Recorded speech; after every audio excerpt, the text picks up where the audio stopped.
Blessed morning to all of you. Salamat muli sapagkat kayo po ay nakasama namin ngayong pong umaga na pagsamba at pagpapuri sa atin pong Diyos. So tayo po ay mag-aral ng salita po ng atin pong Panginoon. Do you beg for love? Ikaw ba yung nakikiusap sa kanila na mahalin ka? Yung sinabi mong mahalin naman ninyo ako o ibigin mo naman ako. Marahil wala naman po sigurong dito na ganun. Asking for love. Si Lord po, mga kapatid, hindi po siya nakiusap na mahalin siya o ibigin siya. Kung hindi inutos niya na ibigin natin siya at mahalin natin siya. Why? Bakit po niya ito iniutos? Gaano po kahalaga sa kanya ang pag-ibig o pagmamahal? Sa Matthew 22:37, sumagot si Jesus, ibigin mo ang Panginoon mong Diyos ng buong puso, ng buong kaluluwa, at ng buong pag-iisip. Verse 38, ito ang pinakamahalagang utos. So ito po, mga kapatid, yung kanyang iniutos. Hindi po basta lang utos, kundi sinabi dito, pinakamahalagang utos. Ibigin daw natin siya na buong puso, buong kaluluwa, at buong pag-iisip. Ano po ba ang meron kapag inibig natin siya? Ano po ba ang mayroon kung mahalin po natin siya? Kailangan po kasing malaman natin, ano bang meron sa likod nito, if ever, na gawin po namin yung bagay na inuutos po ninyo na mahalin namin kayo. Kailangan po kasi makita po natin ito. Otherwise, napakahirap naman na gawin mo isang bagay na walang malinaw sa iyo kung ano ang pwedeng maging kapalit nung gagawin mo. At sa umagang ito, ang atin pong title ay pinamagatan ko pong message natin ay How Deep is Your Love? Di ba? Familiar ba? Sounds familiar? Huwag kayong sasayaw. Kung bakit po ako nagtatanong ng how deep is your love, dahil nung pong tumalikod si Peter kay Lord, bago po ito namatay, nung magpakita po siyang muli, ganito po kasi ang kanyang naging tanong. Kay Peter po ito. Pagkakain nila, tinanong ni Jesus si Simon Pedro, Simon, anak ni Juan, iniibig mo ba ako? Nang higit sa mga ito. Opo, Panginoon, nalalaman yung iniibig ko kayo. Ano yung tanong ng ating Panginoon kay Peter? Iniibig mo ba ako? What a question. Sa 16, muli siyang tinanong for the second time, Simon, anak ni Juan, iniibig mo ba ako? Sumagot si Pedro, opo, Panginoon, nalalaman yung iniibig ko kayo. Dalawang tanong, dalawang sagot, the same answer, yes, Lord, I do love you. Tingnan po natin yung pong verse 17. For the third time, pangatlong ulit na tinanong siya ni Jesus, Simon, anak ni Juan, iniibig mo ba ako?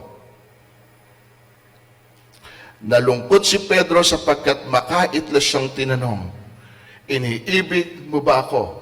At sumagot siya, Panginoon, nalalaman po ninyo ang lahat ng bagay. Nalalaman ninyong iniibig ko kayo. 3 times. 3 times po siyang tinanong sa iisang tanong at iisa ang naging tugon. Alam po ninyong iniibig ko kayo. Bakit po kaya 3 beses itong itinanong ng ating Panginoon kay Peter?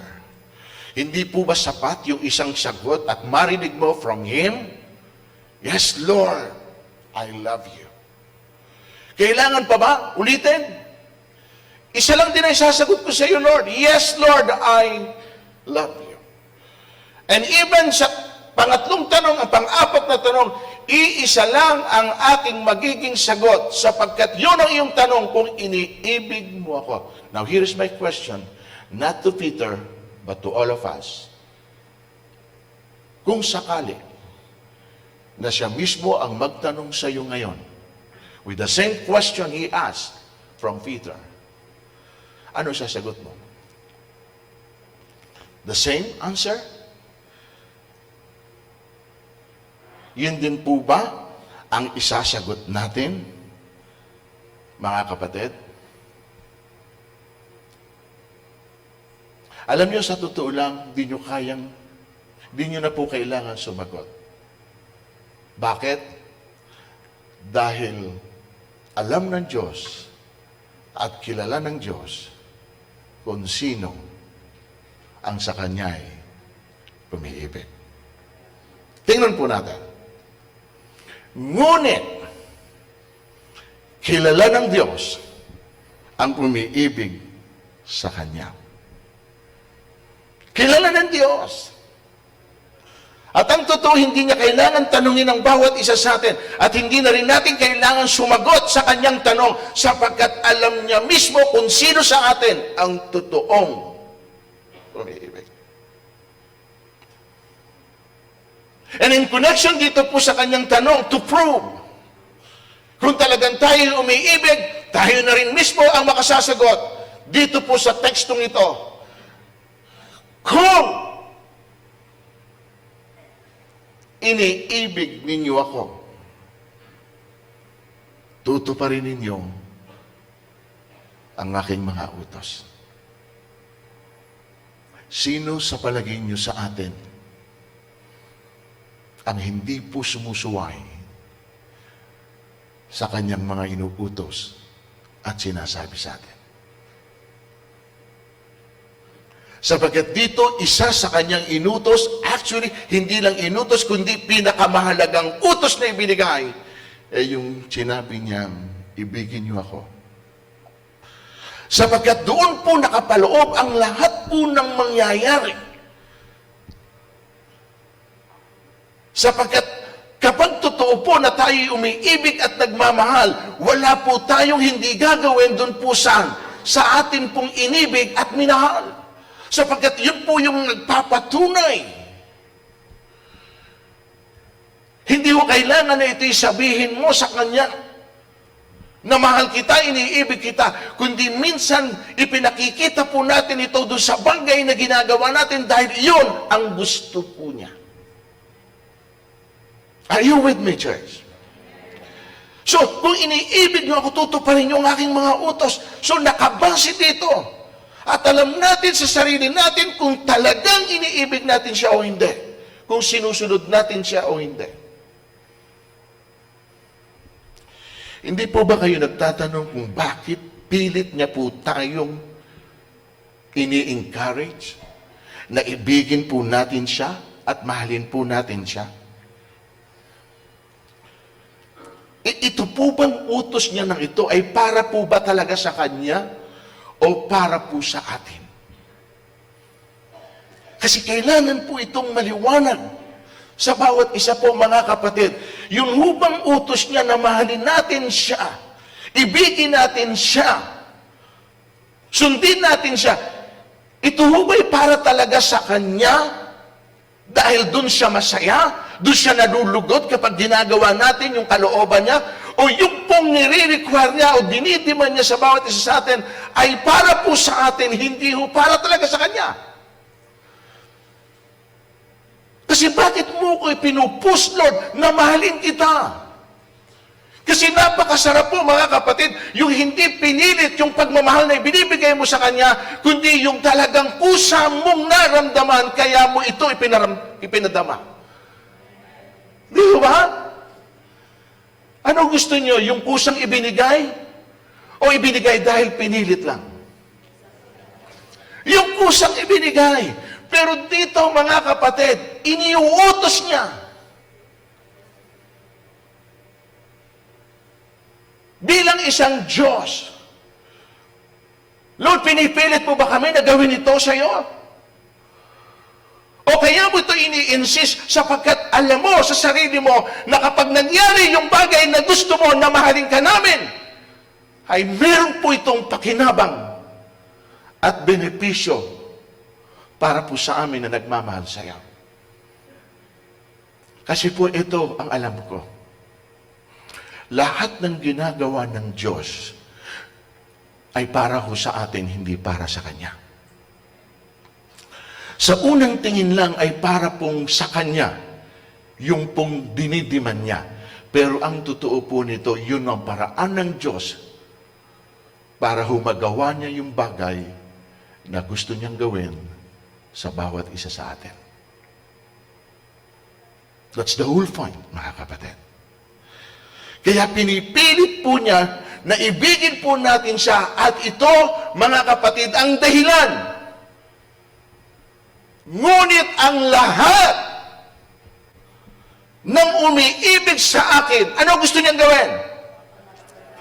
Pagpapalain ko siya hanggang. This is the reason why. Kung bakit mga kapatid, ipinipilit niya sa atin na mahalin po natin siya sapagkat gusto niyang pagpalain tayo, hindi lamang po tayong maging ang ating kaapu-apuhan. So meaning, mayroon po siya special favor, kanino? Sa mga umiibig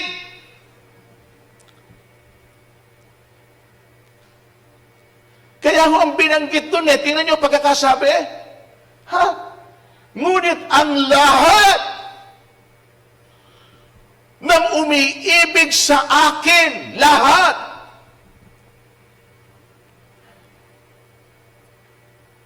Kayo na po sumagot. Lahat ba'y umiibig sa Diyos? Hindi.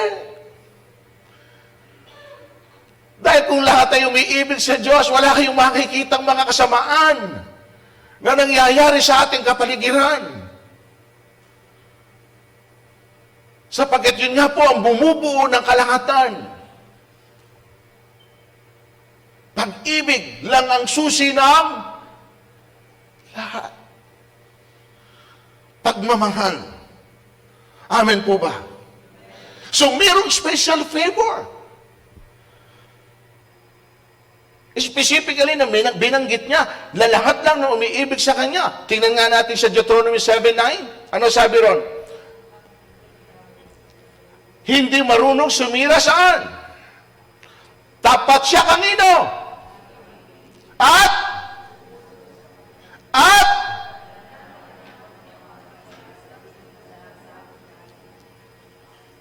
hanggang sa 1,000 lahi. Ipadarama niya. Sipin niyo po yung pwedeng masakop, yung scope niya, na kung magsisimula halimbawa dito pa lang sa atin ngayon, na lahat ng narito ay talagang ipinaramdam sa Panginoon yung pag-ibig at pagmamahal niya, yung totoo yung totoong pag-ibig sa Diyos. Tingnan niyo po yung effect nito, maging sa atin pong mga next generation. Ipararamdam ko, meron lang ekang magpasimula sa inyo na iparamdam yung pag-ibig na ito na totoo at pagmamahal sa akin. Tingnan ninyo kung ano pwede kong gawin, hindi lamang sa inyo, maging sa next generation ninyo. Tapat siya sa lahat ng umiibig sa Kanya at sumusunod sa Kanya. Tanong ko, tapat po ba siya sa lahat? Base dito, hindi po siya tapat sa lahat. Base dito, kundi doon lamang kanino? Sa umiibig sa Kanya. At ito po ang dahilan kung bakit niya inutos na mahalin natin siya at ibigin natin siya. Tingnan niyo yung pabor. Basta naramdaman ng Panginoon na mahal mo siya. Siya yung prioridad mo. Siya yung importante sa'yo. Siya yung parang hindi ka mabubuhay kapag hindi mo nagawa yung sinasabi niya sa'yo. Ramdam ng Panginoon yun. Tingnan niyo po yung isa pa na ito, Nehemiah, chapter 1, verse 5. Wika ko, O Yahweh, dakilang Diyos, nanginginig kami sa iyong harapan. Kayo ay tapat at tumutupad sa inyong pangako, Kangino. At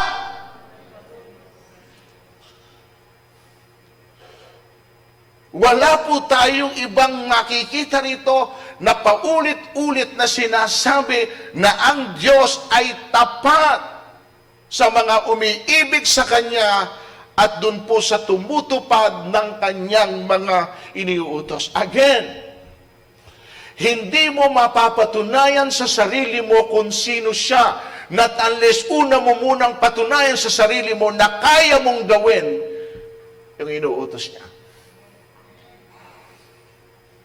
Kaya ang sinasabi natin, wala tayong karanasan, wala ho tayong maipakita at masabi na ginawa ang Panginoon sa atin sapagkat hanggang ngayon wala pa rin tayong ipinakikita at ginagawa ng para sa atin Diyos. It's about time, church. We are not playing games. At kahit na sino rito sa inyo hindi matutuwa kung yung pagmamahal na inuukol sa inyo kung sino man siya ay hindi po genuine. Hindi ho totoo. Balat kayo pakunwaring pagmamahal. Hindi ho tayo matutuwa nun. Neither ang atin pong Panginoon na matutuwa kung alam niya at hindi naman natin siya pwedeng dayain. At hindi po yung bagay na ginagawa natin na Sunday after Sunday ang magpapatunay na talagang iniibig natin siya. Kung minsan kasi, we have to do this because this is our obligation bilang isang Kristiyano. But it doesn't mean na yung pong pagmamahal ay malalim para po kay Kristo. I'm not saying kayo po ito, pero hindi po lahat ng mga Kristiyano. Ito po ang gusto kong makuha lang ninyo. Kung magmamahal ka lang din naman, bakit hindi mo pa ito gawing may katotohanan? Kung iibigin mo lang din naman ang Panginoon, bakit hindi mo pa totally ibigin siya ng buo mong buhay? And as a matter of fact, mga kapatid, hindi tayo ang unang umibig sa Kanya. Kundi po, siya ang unang umibig sa atin. At yung pag-ibig po niya, hindi ho natin pwedeng questionin. Sapagkat wala po siyang itinira para sa Kanya nung mahalin po niya tayo. He gave His own life. Just for you. Isipin mo yun. Ibinigay niya ang sarili niyang buhay para lang sa iyo. At pwede siyang magtanong ngayon sa bawat isa sa atin, hindi pa ba yun sapat? Para patunayan ko sa iyo kung gaano kita kamahal. Naghahanap ba ang Diyos? Yes, of course. Kaya nga ho tinanong niya repeatedly si Peter, do you really love me, Peter? Do you really love me, Peter?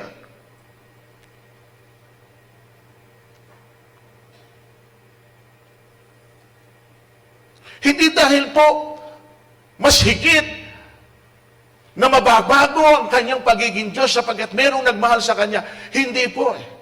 Kundi yung pong sinutukoy natin dito kung bakit nga po pinipilit tayo na mahalin siya. Meron siyang gusto pang gawin more than sa ginawa na niya. At kung hindi pa rin sapat sa iyo yung ginawa ko before, gagawa pa rin ako sa buhay mo ngayon. Gawin mo lang muna yung sinasabi ko sa iyo. Daniel 9:4. Ganito ang dalangin ko, Panginoon, dakila't makapangyarihang Diyos na laging tapat sa umiibig sa iyo at sumusunod sa iyong mga utos. So yung pag-ibig natin ito sa Diyos ang naghahatid sa atin ng lahat ng kanyang mga ipinangako at alam natin na siya'y tapat. Amen! Tapat ang Diyos sa sinumang tapat at napakabuti sa taong ganap.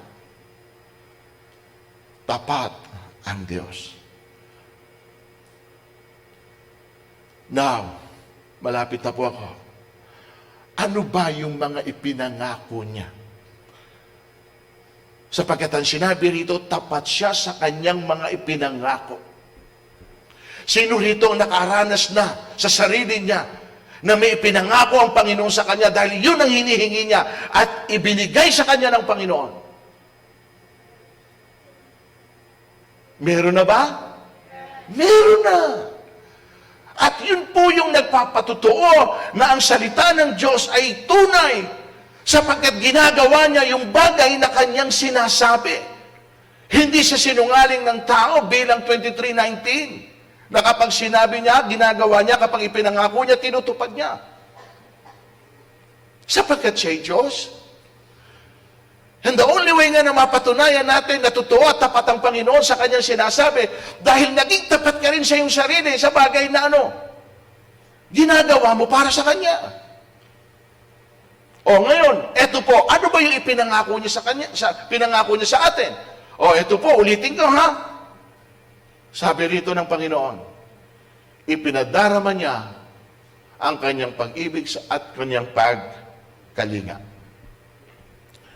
Sabi niya, this is my promise to you. The moment na mahalin niyo ako, ibigin niyo ako, ipadarama ko ang aking pag-ibig. Again, naiparamdam ko na ito sa inyo noon. At kung kinakailangan, ulitin ko ito sa pangalawang pagkakataon, pangatlong pagkakataon, hanggang hindi ito nagsisink in sa iyo na mahal kita, gagawin ko ito. Ipadarama ko sa iyo ang aking pag-ibig at pagkalinga.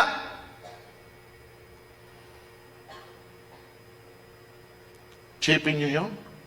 Pag-ibig at pagkalinga.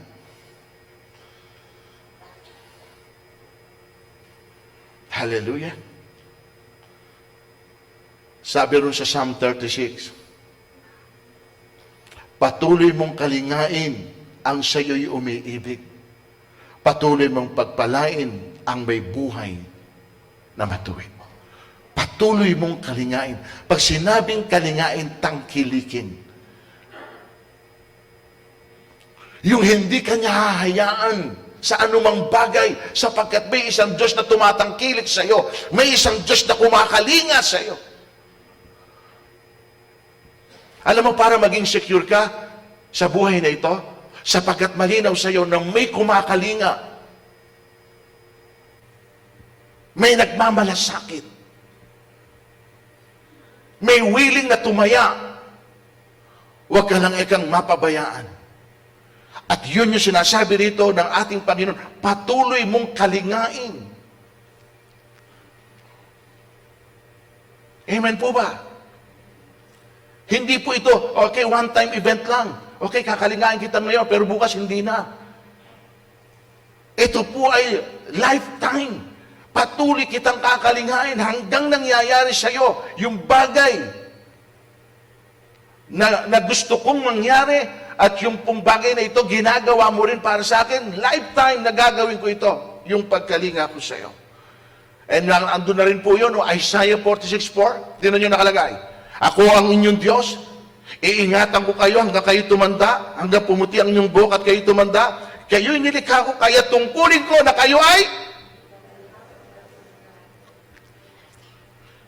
At yan ang dahilan kung bakit, mga kapatid, wala pong masama na nangyayari sa atin. Yan ang dahilan kung bakit hanggang ngayon, hawak mo pa rin yung buhay na ipinahiram sa'yo. Dahil kung hindi tayo kinakalinga ng Panginoon, wala na po tayo by now. Baka patay na po marami sa atin. Amen? Pero the mere fact na handyan ka, nagagawa mo pa yung bagay na gusto mong gawin at buhay ka. You're kicking and alive. Mga kapatid, indikasyon lang nun na ang Diyos ay patuloy na kumakalinga sa iyo. Ang totoo nito, hindi pa nga natin nagagawa yung bagay na gusto niya. Sa kabila nung hindi natin po nagagawa yung bagay na ito, nandun ang pagkalinga ng Panginoon, how much more kung matutupad natin yung pong sinasabi niya. Amen po mga kapatid. So yun po, ipadarama niya ang kanyang pag-ibig at pagkalinga. Another favor, tinan niyo puso, meron po siyang inihahanda sa iyo. At lagi niyong titingnan doon sa teksto natin yung word na umiibig, iniibig, minamahal. Ano sabi ron? Ganito yung sinabi na kasulatan, hindi pa nakita ng mata, ni narinig ng tenga, ni hindi pa sumagi sa isip ng tao, ang inihahanda ng Diyos kanino? Meron po siyang inihahanda at wala pong nakakaalam, wala pong nakakakita, wala pong nakakaisip, tanging siya lamang.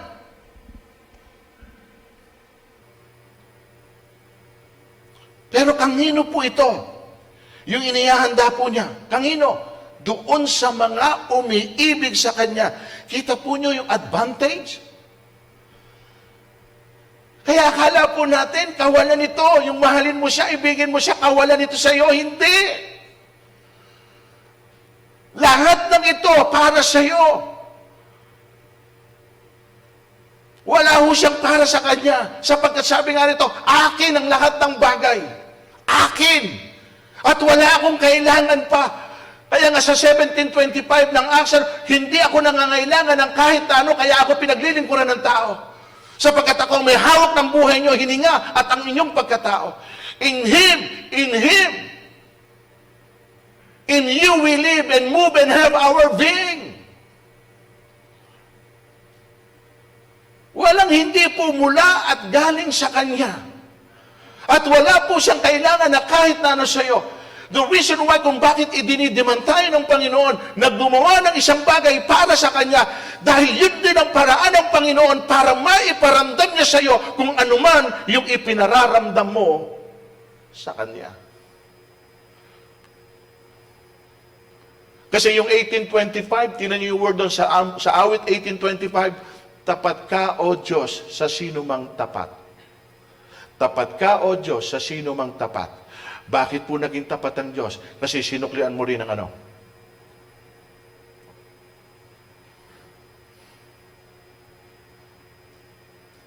Draw nigh to Him, and I will draw nigh to you. Lumapit kayo sa akin at ako'y kung ano yung gusto mo. Mula sa Panginoon, iyon ang gawin mo. Gusto mo na mahalin ka ng Diyos, de mahalin mo ang Diyos. Sapagkat kung ano lang din yung ibinibigay mo, yun lang din ang ibabalik niya sa iyo. Sapagkat siyang may sabi nito, give and give and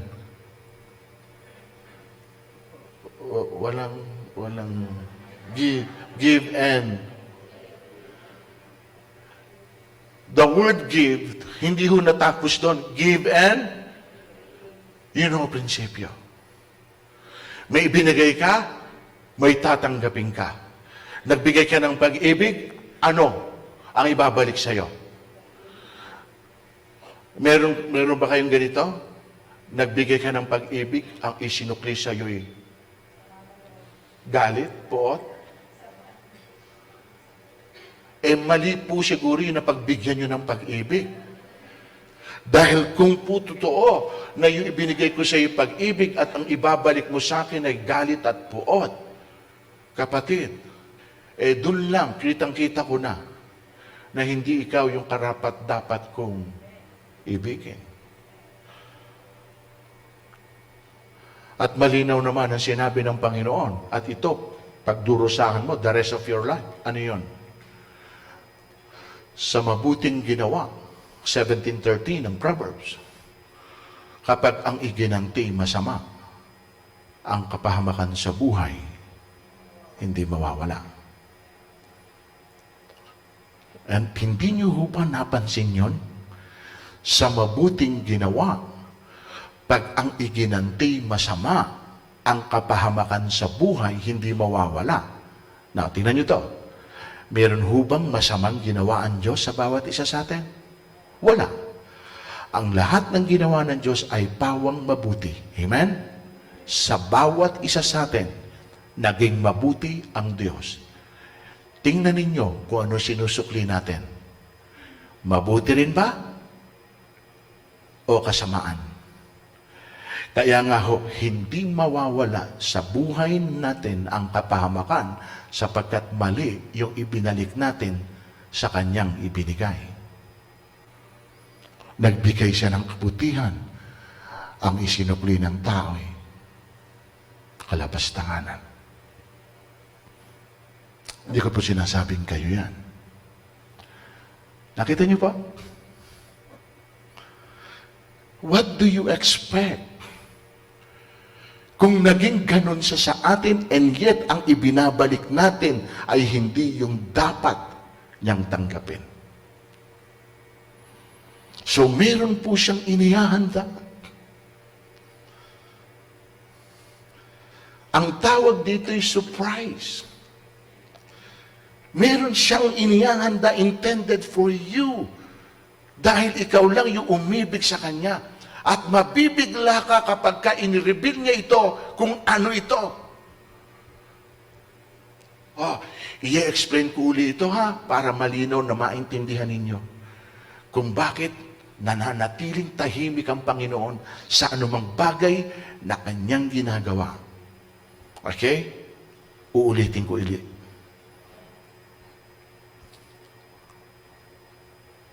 Bakit wala ho siyang sinasabing anuman kapalit nung bagay na iyong gagawin? Parang ganito lang. Magsasample tayo ng ganito.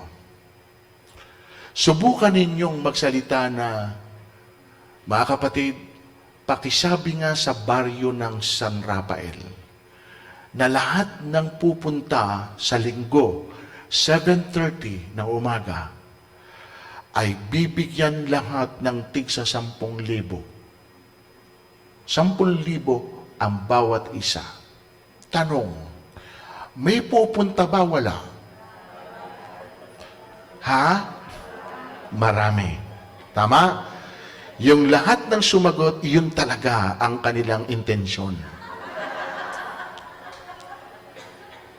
Marami, right? Exactly yun. Actually, hindi mo sila pipilitin. At titiyakin ko sa iyo, umagang-umaga pa lang, marami ng tao. Now, look at this point. Look at this. Pumunta po sila dito, hindi ho dahil sa Diyos, kundi po dahil sa 10,000. Tama po? Yan. So, mga kapatid, tingnan nyo ito. Kaya mo hindi sinabi ng Diyos kung ano yung bagay na inihahanda niya sa iyo. Sapagkat ayaw po ng Diyos na kaya mo ginagawa yung ginagawa mo ngayon ay dahil after ka sa inihanda ng Diyos sa iyo. Parang ganito lang, ang sabi ng Panginoon, lahat ng iibig sa akin ay bibigyan ko ng mga 2 barang ginto. Abi, sino hindi iibig? Tama po ba? Iibig ka. Pero yung pag-ibig mo ay dahil sa 2 barang ginto at hindi sa Diyos. Now, here's my point. Again, listen. Wala ho siyang ipinangakong anuman sa iyo. Kundi yung alam ko lang dito ay yung buhay na walang hanggan. Amen. Buhay na walang hanggan. Pero dun sa mga material na bagay, kung ano man ito, wala ho siyang sinabi sa iyo. Sapagkat ganito ang gustong mangyari ng Diyos. Listen, sa kabila na wala kang alam kung ano man yung pwede niyang ibigay, and yet naroon ang iyong paglilingkod, naroon ang iyong pagmamahal, naroon ang iyong pagsunod, na wala kang nakikitang malinaw kung anong pwedeng maging kapalit ng bagay na ginagawa mo. Ang motivation mo ito, na kaya hindi ko nga sinabi sa iyo na itong pwede kong ibigay sa ginagawa mo dahil gusto kong mas maramdaman na pinaglilingkuran mo ako, iniibig mo ako, minamahal mo ako, kahit wala pa kayong nakikitang pwede kong ibalik sa ginagawa ninyo. So, ang dahilan doon, bunga yun ng pag-ibig. Diba? Kaya mo ginagawa ito, motivated by love. Ang nagdadrive sa iyo ay pag-ibig at pagmamahal sa Diyos at hindi ka nakatingin doon sa promise ng Panginoon na kung ano man ito na ibibigay sa iyo. Kaya ang sinabi niya rito, wala pang nakakita, wala pang sumagi sa isip, wala pang anumang bagay. Bakit? Sapagkat gusto ng Panginoon, hindi iyon ang maging panuntunan mo na kaya mo ginagawa ito ay nakatuon ka doon sa bagay na ipinangako niya sa iyo, kundi dahil mahal mo ang Panginoon, hindi doon sa bagay na tatanggapin mo. Amen? Amen? Sipin mo, nagpuntahan ang mga kababaryo natin sa San Rafael dahil may 10,000. At hindi dahil mahal nila ang Diyos, napakasakit noon. Tama po ba? Hindi ko naman sinasabing ang mga taga-San Rafael ay mukhang pera, ha? Naka-YouTube tayo. Ang sinasabi po natin dito, mga kapatid, hindi dapat yung mga iyon ang mag-motivate sa iyo para lamang sumunod at gawin yung ipinagagawa ng Panginoon. Ito dapat tayo, Lord, with or without,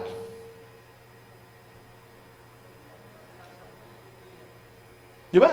With or without, Lord, sasamba kami sa iyo. With or without, Lord, maglilingkod kami sa iyo. Lord, with or without, hindi magbabago pag-ibig namin sa iyo. Why?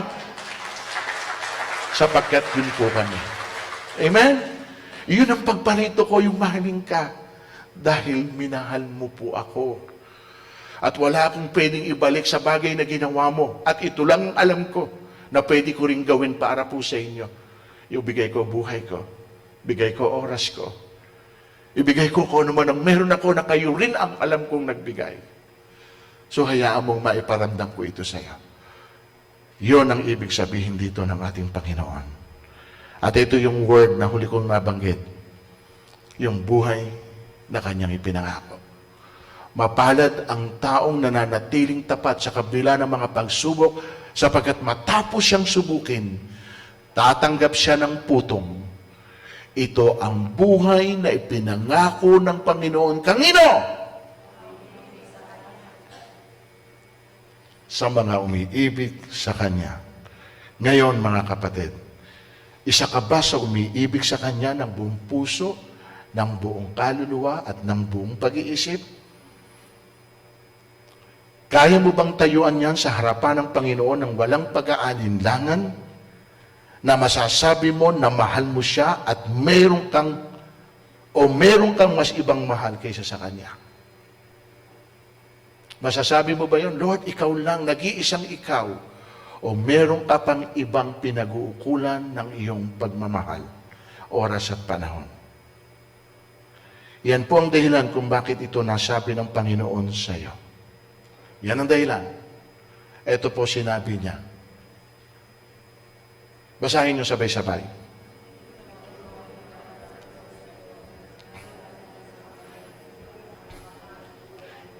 Ganyan na ba estado natin ngayon? Nalalamig ka na? Hindi mo na ako mahal tulad ng dati? Kanina, mga kapatid, alam niya kung sino umiibig sa Kanya. Ngayon, alam niya kung sino ang nanlalamig sa Kanya. Kapatid, kumusta ka? Mahal mo pa ba siya? Iniibig mo pa ba rin ba siya? May damdamin ka pa rin ba para sa Kanya? Masaya ka ba sa ginagawa mo? O pinipilit mo na lang ang sarili mo? Magaan pa ba sa loob mo kahit meron kang tinitiis at isinasakripisyo? Kaya mo pa bang maging tapat sa kabila na nahihirapan ka na sumunod sa inuutos niya? Huwag kang mag-alala, kapatid. Hindi ka nag-iisa. Sapagkat kasama mo siya sa anumang laban na mayroon ka. And here is my conclusion. Alam natin na sa lahat ng bagay, ang Diyos ay gumagawang kasama. Sino? Ang nagmamahal sa Kanya, ang mga tinawag niya ayon sa Kanyang panukala, sa kanilang ikakabuti. So church, may ginagawa ang Diyos. At gumagawa ang Diyos na kasama ka. So ano mang ginagawa niya, bakit Kanya isinasama? Dahil isa ka sa nagmamahal sa Kanya. So mga kapatid, tandaan po natin ito. Alam ng Diyos kung sino umiibig sa Kanya at hindi po natin siya pwedeng dayain. Amen? Lahat po tayo tumayo. Lahat na nagmamahal at umiibig sa Panginoon, sukatin po ninyo, how deep is your love? Gaano ba talaga kalalim yung pag-ibig mo sa atin pong Diyos? Tayo po'y manalangin sa Diyos. Muli po mga kapatid, taas po natin ang ating mga kamay bilang pagrespeto sa ating Panginoon. Kapakumbabaan na ipinapahayag natin mula sa mga kamay na yan, yung ating kawalan, yung ating nothingness, yung emptiness. At kailangan natin na punuan ng Diyos anuman, whatever area ng buhay natin, ang kailangan natin ang kapuspusan. Sa inyong kinatatayon, mga kapatid, sandali po tayong magkaroon ng assessment. Bilang anak ng Diyos, gaano mo siya kamahal? Yung pag-ibig mo sa Kanya, may limitasyon ba? O ikaw na mismong naglalagay nito? Na hanggang dito lang ang pwede mong gawin sa Kanya, hanggang dito lang ang pwede mong ibigay sa Kanya, hanggang dito lang ang pwede mong gawin para sa Kanya. And more than that, hindi mo na siya kayang mahalin. Kapatid, walang question sa pagmamahal ng Diyos sa iyo. Sapagkat pinatunayan niya ito sa iyo 2,000 years ago. Wala siyang itinira para sa sarili niya. Ibinigay niyang lahat kung anong meron siya. Dahil ganun kanya kamahal. Ano yung meron ka ngayon? Na hanggang ngayon parang ipinagdadamot mo sa Panginoon. At parang kung ano man yung bagay na maliit na magagawa mo, parang nag-i-struggle ka pa. At parang masakit para sa iyo na gawin yung bagay na ito. Is it love? Pagmamahal ba talaga yung bagay na ito na inuukol mo sa Kanya? Mga kapatid, sa sandali pong ito, humingi tayo ng tawad sa Diyos. Kung hindi natin naibigay na buong buo kung ano man yung meron po tayo. Sabihin natin sa Diyos, Lord, I'm sorry. Bakit ngayon lang? Ngayon ko lang naintindihan yung pagmamahal mo. Marami sana akong nagawa even before. Kung noon pa lang naramdaman ko na ng lahat ng ginagawa mo'y para sa akin. Pawang kabutihan ko. Pero salamat, hindi pa huli ang lahat. Pwede ko pang ipadama sa iyo yung pagmamahal na ito. Hayaan mo, Panginoon, unti-unti na magkaroon ng kaganapan ito sa aking puso. Masunod ko yung lahat ng sinasabi mo, kahit napakahirap para po sa akin. Dahil hindi po ito madali. Pero yun ang paraan para malaman ng Diyos na tunay kang umiibig. Panginoon, salamat sa umagang ito. Muli mo kami, Panginoon, pinalalahanan. Kami ba yung hinahanapan mo at tinatanong mo tulad ng tanong mo kay Pedro, do you really love me? Talaga bang mahal ninyo ako? Talaga bang iniibig ninyo ako? Lord, alam mo ang laman ng puso namin. Alam mo ang laman ng isip namin. Alam mo yung gusto naming gawin para po mapasaya kayo. Para malugod kayo sa buhay po namin. Alam mo, Panginoon. At hindi na po namin kailangan pong ipagsigawan ito sapagkat basa mo ang puso ng mga anak mo. Lord, ayaw namin na lumapit ka sa amin at sabihin mo sa amin, nagdaramdam ka dahil hindi ka na namin mahal tulad ng dati. Panatiliin mo ang apoy ng pag-ibig at pagmamahal na ito. At huwag mong hayaan, Panginoon o God, na mawala yung apoy nito hanggang sa iyong muling pagparito. Abutan mo ng lahat ng anak mo, patuloy at patuloy na magmamahal sa inyo. Salamat po. We bless you today, O Lord. We love you, Jesus. We love you, Jesus. This is all we pray. In Jesus' name. Amen and amen.